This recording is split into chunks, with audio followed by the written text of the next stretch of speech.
Welcome to the Witches Crypt Files. To know the goddess.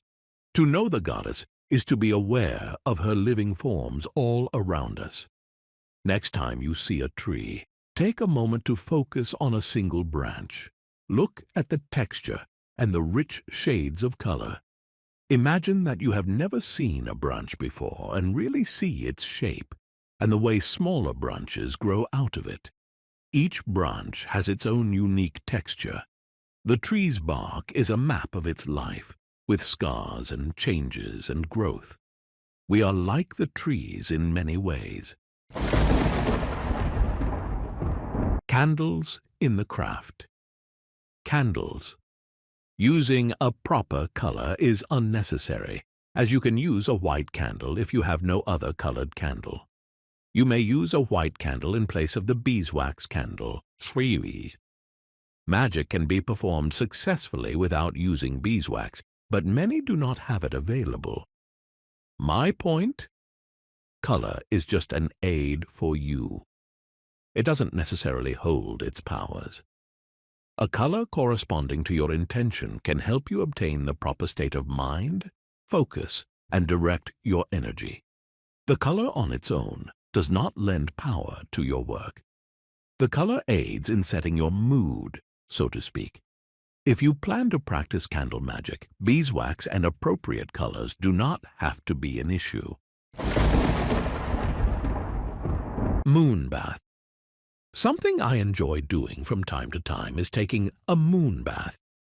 This can be done by pouring some water in a silver container. If you don't have a silver cup, chalice, etc., you can use a glass container and put something silver in it like a utensil or jewelry, etc. Now, place the container of water safely outside under the full moon's rays. The energy from the moonbeams is captured in the water, and you can keep this water for a time before the next full moon when you want to take a magical bath. You can preserve the water after the new moon and charge your bath water for whatever purpose.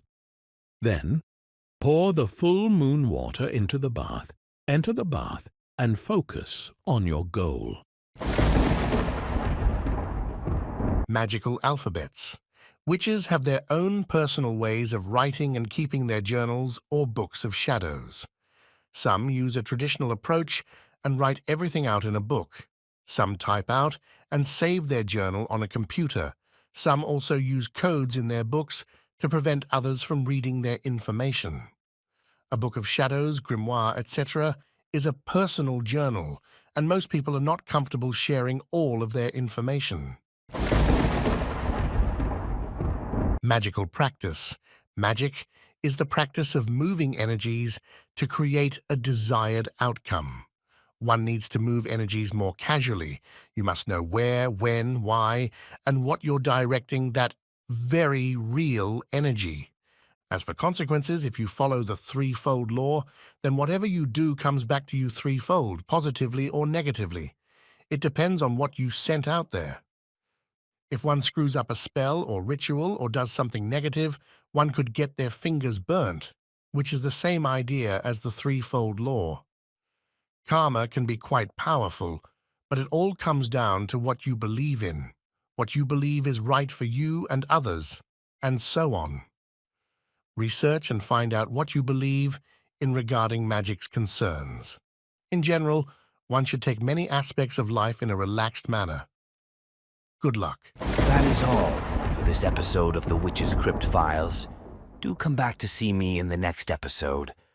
Merry part.